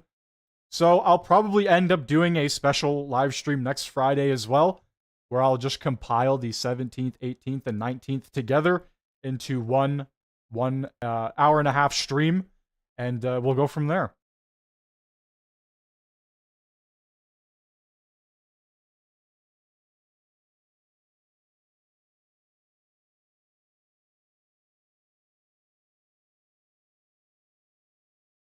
L'Honorable Sénateur Boudreau. Yeah, Trudeau just handpicks whoever he L'Honorable wants to be in Sénatrice there. Houdard. The Honourable Senator Galvez. And they're just going to represent him, right? They're just going to represent what he wants. Obviously, as he handpicked them. He wouldn't handpick them if they didn't. But, like, man, it's not good. The Honourable Senator Ravalia. Like, Gold half the time says he either doesn't know or he just spews the same BS over and over again that you hear in the House of Commons. Sometimes I think I'd rather hear him just say, I don't know, instead of spewing garbage, but whatever. The Honourable Senator McNair. L'Honorable Sénatrice Youance. L'honorable sénatrice Mégy. The Honorable Senator Yeah, I'm not gonna lie, when I first, like, that first question period we watched with the Senate, I was confused. I was like, there are so many groups here that do not represent the Liberals, and then the Conservatives seem to be the only party that is one of one from the House to the Senate. Senator Bury. L'honorable sénatrice Odette. L'honorable sénatrice Gerba. The Honorable Senator Klein. The Honorable Senator Mugley. L'honorable sénateur Moreau. L'honorable sénateur Gignac. L'honorable sénateur Aucoin. The Honorable Sitting here listening to this vote, but I could skip ahead. I don't know why. Professional show, guys. Professional streamer. Professional everything here. 50. Abstention. Yeas pour 58, 58. Nays contre 22, 22. Abstentions, abstention 3, 3. En conséquence, la motion. The motion is therefore carried. Troisième lecture de ce projet de loi. So that just 100% confirms the fact that they did pass the quote-unquote grocery holiday tax GST break, which most items are exempt from to begin with. Great stuff going on here. All right, what do we got?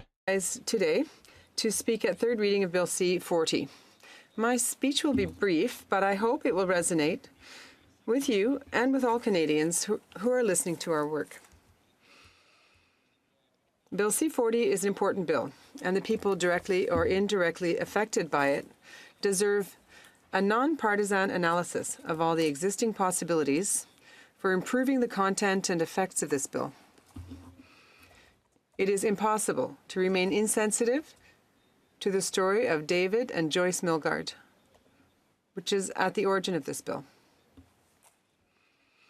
I would add that every testimony from victims of miscarriage of justice that I have had the privilege of hearing as a member of the Standing Committee on Legal and Constitutional Affairs is quite simply upsetting. I would like to pay tribute to Brian Anderson, Clarence Woodhouse, and Guy-Paul Morin for their courageous testimony before our committee. These are people who have shown and continue to show great resilience. They have my utmost respect. Faced with these stories, which I describe as horrific, I asked myself what more we could do to improve this bill so that these situations, such as those described to us by witnesses, never happen again. I am well aware that our justice system is not perfect and that it never... Fang is the 1%. That despite all the goodwill of the members of the Senate and the members of the other place, no bill will ever be passed that will be able to correct or predict everything. But I tell myself that in the context of Bill C-40, if through our corrections or additions one less innocent person ends up behind bars, then one less life will have been shattered.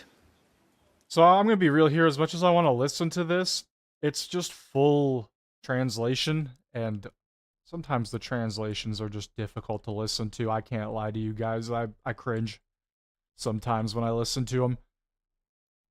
And plus, you don't even know if what they're translating is accurate one of one. I'll go a little bit back here just to lead us into the answer. Would have had or the effect question. of broadening the persons to whom the Miscarriage of Justice Review Commission would have been required to report during the various stages of the review process. In conclusion, ladies and gentlemen, I cannot vote in favor of Bill C-40 because it deliberately leaves out important people who must be included in the review of the application process on the grounds of a miscarriage of justice. First, I cannot support a bill that gives rights to one category of Canadian citizens but excludes another by not giving the same right to our military personnel.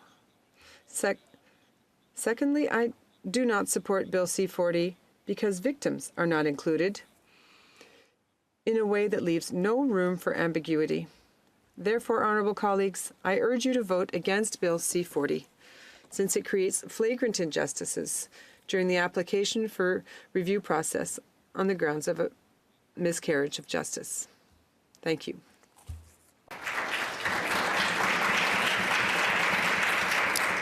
Senator Dalphond? Senator Dalphond. Will Senator Carignan take a question? Senator Carignan. Yes, of course. Senator Dalphond. Senator Carignan,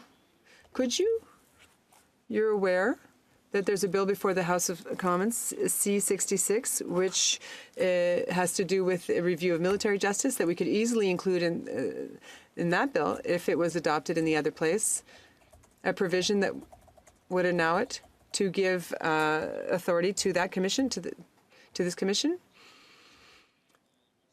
Are you aware that Bill C-40 before us obliges the Commission of Review to provide notice to victims according to a process that it will determine? Senator Carignan.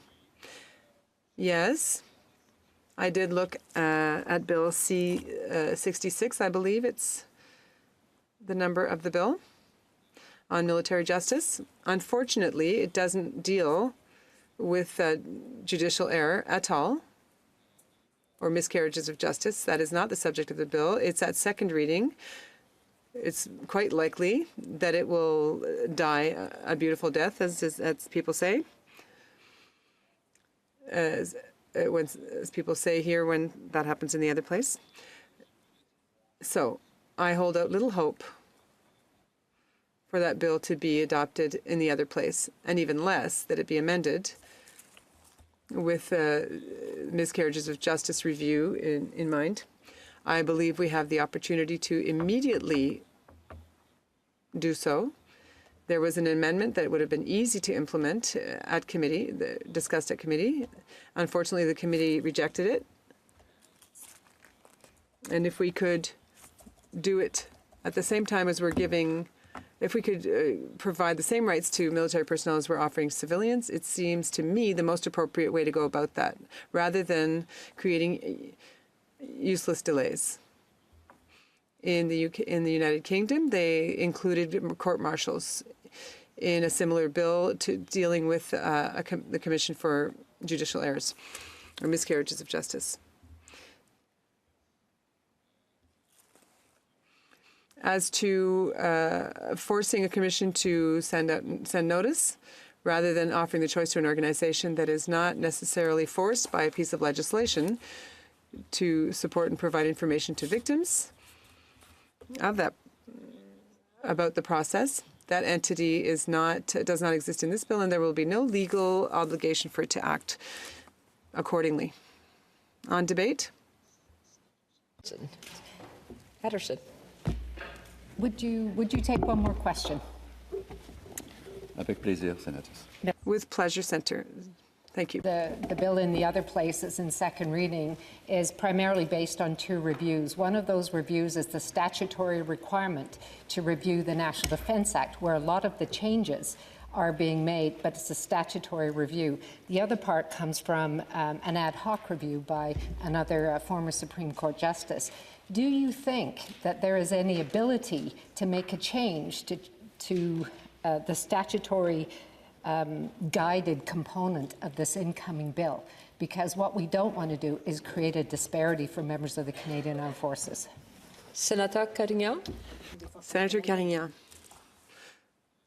Well, as you said, Bill C-66 is much more complete. It has to do, or more exhaustive. It has to do with the whole disciplinary process, because, of course, some offences that have to do with armed forces, it may be contravening an order, refusing to follow discipline.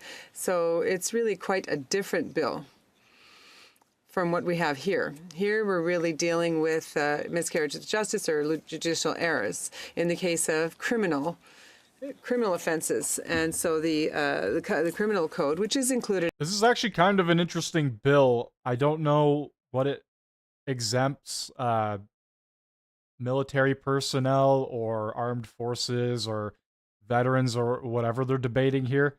I don't know how it exempts them, but the miscarriage of justice or the error within justice This is something that they are trying to debate right now, I guess. For in the military code of conduct. So I think it would be quite laborious to add it to the other bill. That if they didn't do so over there and they didn't do it here, I think they've just simply forgotten about the armed forces. On debate, Senator Batters. Honourable Senators, I rise today as the critic to speak at the third reading of Bill C-40, the Miscarriage of Justice Review Commission Act, also known as the David and Joyce Milgaard's Law. Although a commission to review wrongful convictions has been suggested many times over the years, this law has still been a long time in coming.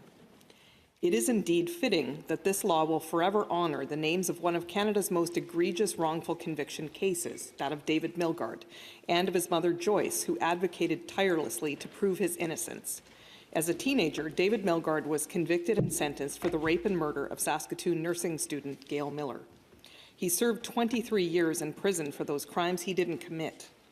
Milgaard's conviction was overturned, and his name was finally cleared by DNA evidence proving the crimes had been convicted by serial rapist Larry Fisher.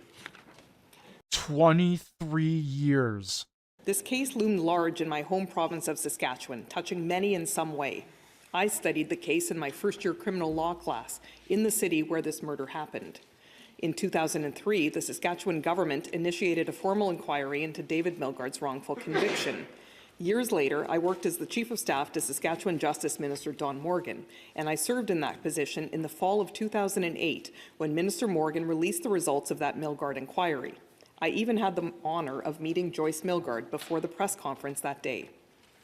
You have heard Senators Cotter and Arnott speak about their direct involvement with aspects of the case. Senator Arnott, who had prosecuted Larry Fisher in an earlier trial, and Senator Cotter as the Deputy Minister of Justice in Saskatchewan, involved in initiating the province's review of the Milgaard case and of approving the retesting of evidence that would eventually clear Milgaard's name and lead police to the real killer, Larry Fisher. Senator Pate, David Milgaard's friend, shared her personal experiences with him as he struggled to rebuild his life after his wrongful conviction, and she spoke of his steadfast commitment to justice for others who had been similarly mistreated by the legal system. So many Canadians have been touched by David Milgaard's story. In the course of our study on Bill C-40 at the Senate Legal Committee, we were fortunate to hear from former Prime Minister Kim Campbell, who had been the Federal Minister of Justice at the time Joyce Milgaard was fighting for an appeal of David's wrongful conviction. Ms. Campbell told us that, in fact, the idea to send David Milgaard's case in a reference to the Supreme Court of Canada was hers, not then Prime Minister Brian Mulroney's. The reference started the process that ultimately ended in the quashing of Milgaard's conviction. She said, quote, "The reason I made the reference to the Supreme Court of Canada, and incidentally it went back to the Stephen Truscott case. When I was a young woman, my lawyer father had a book by Isabelle Labourdet called The Trial of Stephen Truscott, and I was just a young woman when I read it. At that time, Jean Chrétien was Minister of Justice, and he sent the case to the Supreme Court of Canada. He asked them to review it as if they had granted an appeal. I think they turned down an appeal. So I thought, what could I do? I sent a reference to the Supreme Court of Canada." That's weird. It blocked you from saying victims and 911. That's strange. That's pure YouTube at that point. That's not me. I don't know what's going on there. Asking for an opinion if, after reviewing everything that was in front of me and more, they were of the view that there had likely been a miscarriage of justice. What that made possible was the airing in public of all the evidence in front of me. So it wasn't a question of people wondering why Kim Campbell is not doing this or that. It wasn't about me. It was about this very difficult case, and that provided that kind of opening. If a commissioner has the capacity to have some public airing of evidence and the ability for people to see what is being considered, you have to figure out what the best extent of that is. Then that helps create some confidence that nothing is being hidden and that assertions are being answered and responded to. There is a great deal of promise in this process, unquote.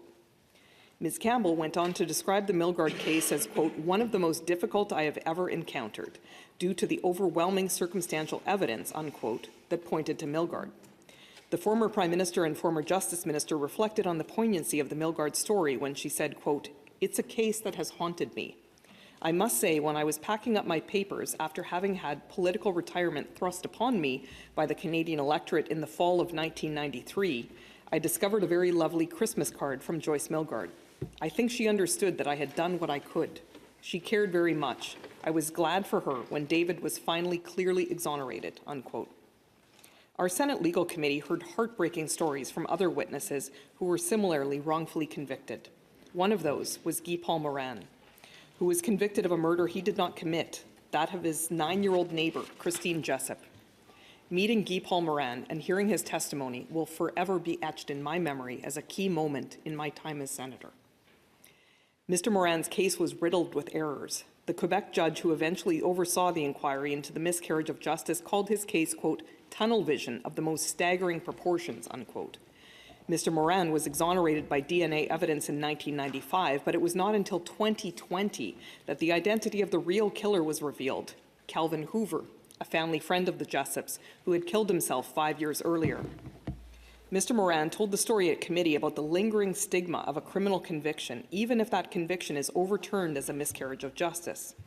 Moran recounted a story about someone commenting on his name being that of a killer long after he had been exonerated. Moran reflected that he had to live with the stigma of his wrongful conviction, but Calvin Hoover, the actual killer, did not. Moran said, quote, Hoover had 1 week, maybe, of media coverage. I had 10 years of it. To this day, I go to people's houses, and when some of them talk to me, some say, I know about your case. I say, did you know that they actually found the real killer for Christine Jessup? And they say, are you kidding me? They're so surprised. I say, so you missed that blurb of news too for that short period of time. To this day, this is a problem for me. I don't like what has happened. I love life, but I don't like what life. Yeah, your life would be absolutely destroyed after that. There's nothing you could do after 10 plus years of the media running that story.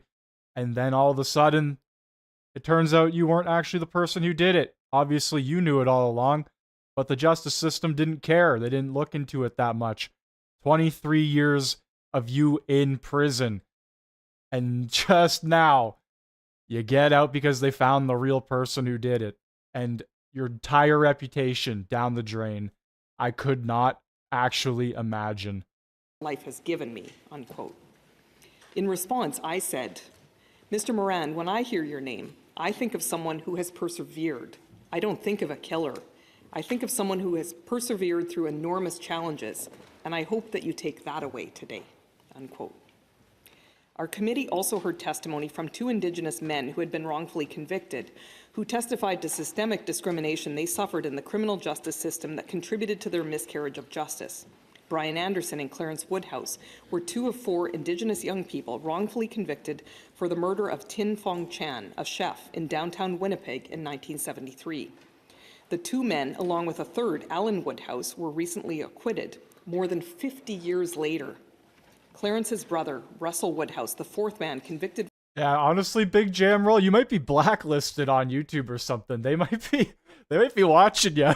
I don't know what to say. For the same crime, died in 2011 while incarcerated before his case could be reviewed. Brian Anderson told our committee, quote, the police took advantage of our young age, our unknowing of the criminal justice system, and the fact that we were Anishinaabe and did not speak English well. Being questioned by the police, they threatened me and used violence. It was easy for the police to make up confessions. These false confessions are the reason we were convicted. There is a high population of Indigenous people and Black people in the prison system. I know that from my own experience. Racism and corruption led to my wrongful conviction. Bill C-40 can help be the voice for other innocent people like me who need to be heard when no one is listening. Governments like to speak about reconciliation. Let's show it. Show me reconciliation. I have been fighting my whole life for this. I don't want this to happen to any more people like me, unquote. Clarence Woodhouse came to testify at the Senate Legal Committee, but he was unable to because of translation difficulties. Although our committee had been assured that a Saulteaux interpreter would be available, we discovered shortly before the meeting that they were not. Mr. Woodhouse instead recorded a statement after the meeting which was translated and distributed to the members of the committee. I feel strongly that his statement deserves greater prominence in this discussion on Bill C-40. Mr. Woodhouse's voice was stolen from him once. I don't want to see that happen in the Senate too. So I want to read the translated version of his statement into the record today. Clarence Woodhouse began, Boujou, My name is Clarence Woodhouse. Thank you for the opportunity to address you concerning the importance of the David and Joyce Milgaard bill for an independent group to review wrongful convictions. This group is necessary because it will be separate from the system that convicted and imprisoned me and a lot of other innocent people across Canada. I am Anishinaabe from Pinau-Mutang First Nation, Manitoba. I, along with my brother Russell, now I appreciate the dedication. I appreciate you all being here right now. We are currently watching Orders of the Day with the Senate. Senate proceedings. I and my co-accused did not know. We were not responsible for Mr. Chan's death. They're currently debating the Miscarriage of Justice reviews. Order was not provided during our interrogations by the police. I could not understand what was going on, and no one explained it to me. I was shell-shocked. I didn't understand my rights, but did the best I could to get through this nightmare. None of us had been involved before with the criminal justice system, so we were easy prey for the police and the prosecutor, George Dangerfield. I was brutally assaulted by the police into signing a false confession. The prosecutor said I made the confession in English, a language that I could not speak, read, or write. I testified to that at trial, but no one believed me.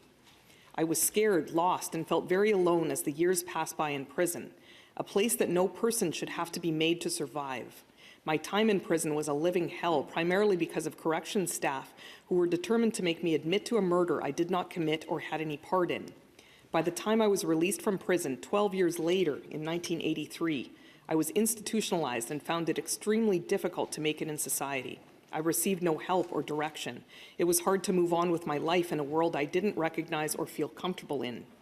As a young boy, I was often kicked out of school because I had a learning disability, and because of my lack of education and still not being able to communicate effectively in English, and being considered a murderer, I could not find a permanent job, so I had to do casual do to a this a bit of a jump ahead here. All Department of Justice lawyers.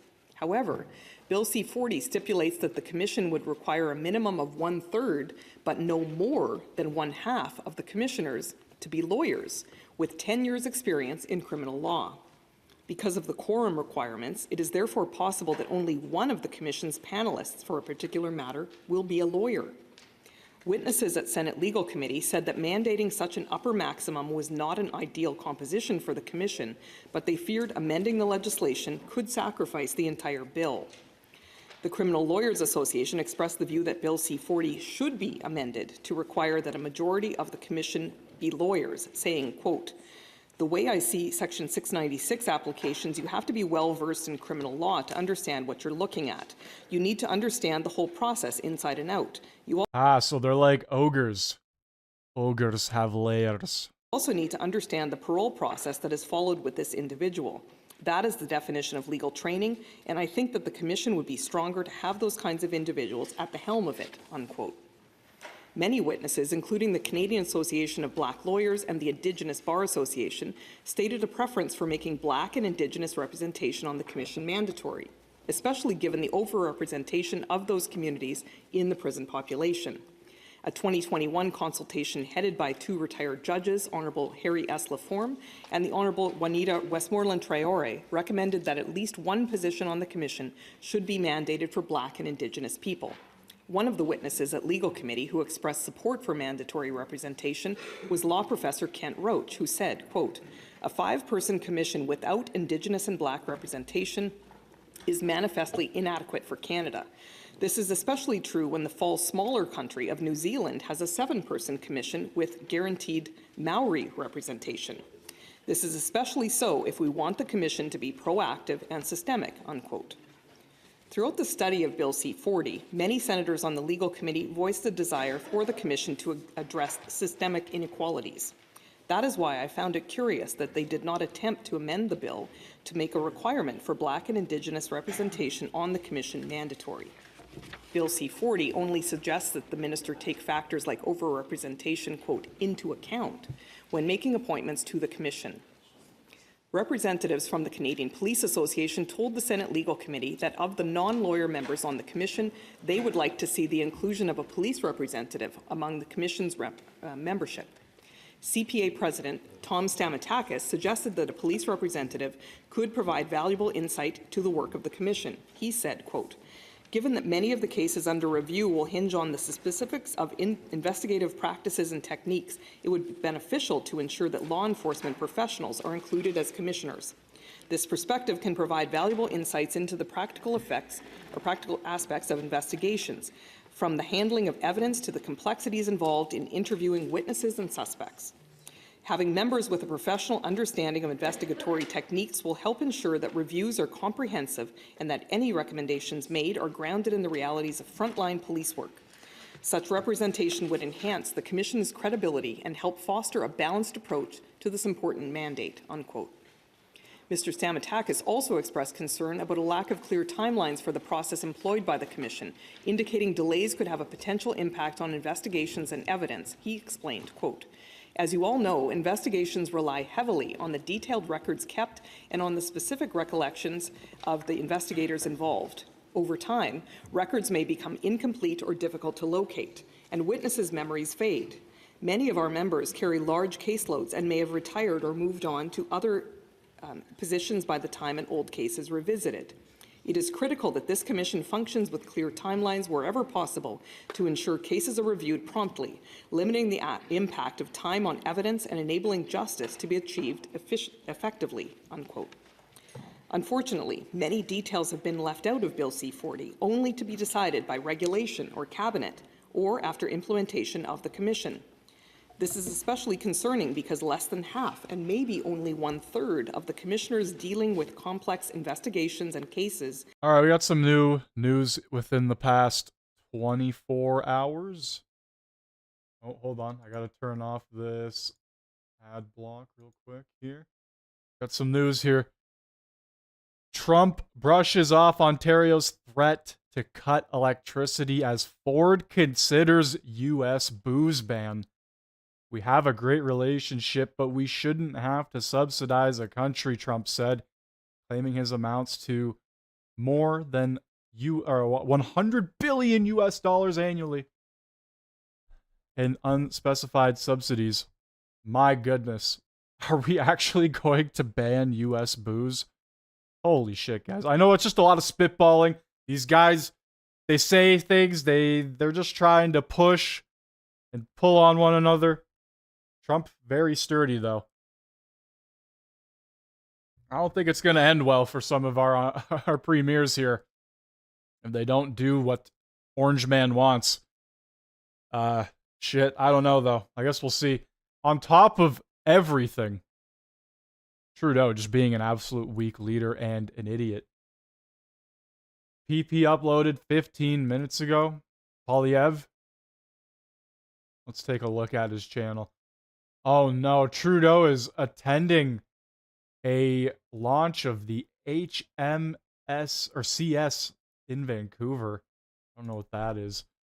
Let's see here. Pierre Polyev. What is he up to? Ah, it's in French though. Le Bloc a voté encore pour autoriser un autre. Yeah, it's in French. Unless he has an English one, but I doubt it. He's got something from 5 hours ago saying Chrystia Freeland crossed the line. Quote, Finance Minister, 2022. Quote, Finance Minister, 2022. This is a line we will not cross. Then she listed 3 lines. 1, that the deficit would only go down. It went up. 2, that she would pay off the COVID debt. Not only has she not paid off a penny, the debt has gone up. And 3, that the debt to GDP ratio would only drop, and it has risen. Did the finance minister voluntarily cross her own lines, or did the prime minister push her? That was from question period the other day. I remember that one. Will be experienced All lawyers. right, I am going to skip ahead a bit in this here. Let's just get like right to the vote. Oh my god, she goes forever there. We would have been there for the rest of our lives, guys. 2024, communication has been received from Government House. December 12, 2024, Madam Speaker, I have the honour to inform you that on behalf and at the request of the Right Honourable Mary May Simon, Governor-General of Canada, Kenneth McKillop, Deputy to the Governor-General, signified royal... All right, I have no idea what's going on in the Senate now. I was looking to see if that would go to a vote. Oh, yes, it did. Okay, I skipped over it. Honourable Senator de Sénat, the Honourable Senator Dalphon, the Honourable Senator Harder PC, the Honourable Senator Francis, the Honourable Senator Black, the Honourable Senator Down, Deacon No, the Honourable Senator Quinn, the Honourable Senator Robinson, the Honourable Senator Alzibag, the Honourable Senator Cardozo, the Honourable Senator Fridhandler. All those opposed to the motion will please rise. Okay, well that's definitely passing. That we don't need to see the rest of that happen. That's for sure. All right, guys, I was really only going to do question periods for the Senate. Went a little longer there, just seeing what happens in the upper half of the government. We typically don't see this room. It's typically the green monstrosity with Darth Fungus as the head, telling everybody what to do. But anyway, guys, that's going to do it for me. The special Friday stream is coming to a close. I will be live on Monday. Monday is an important day. Freeland tells us the deficit, or she just regurgitates whatever information is given to her, which is most likely going to happen. At 4 p.m. Eastern Standard Time, we get to learn the number that they've been hiding for a very long time now. It's going to be bad. So Monday's going to be a big day. If question period happens Tuesday, I will be live on Tuesday. And then I will do another special stream next Friday for the Senate question periods. I'm going to post the second channel in the chat again. If you guys haven't, I'm actually going to push this channel a lot over the next coming days because there's not going to be much politics stuff going on. And yeah, I'll probably end up doing a little more on there in the meantime. But I'll try to get a video or two out every week. I'll try and still keep up with the news and things that are going on. I'm not going anywhere. Next year is going to be wild. Next year is going to be very exciting. A lot to look forward to, a lot of build up, a lot of hype. The people have spoken, and we want Trudeau gone. That's just the bottom line at this point. But anyway, thank you all for being here. Have a great rest of your day or night, depending on where you are. I will see you Monday. Adios. Arrivederci.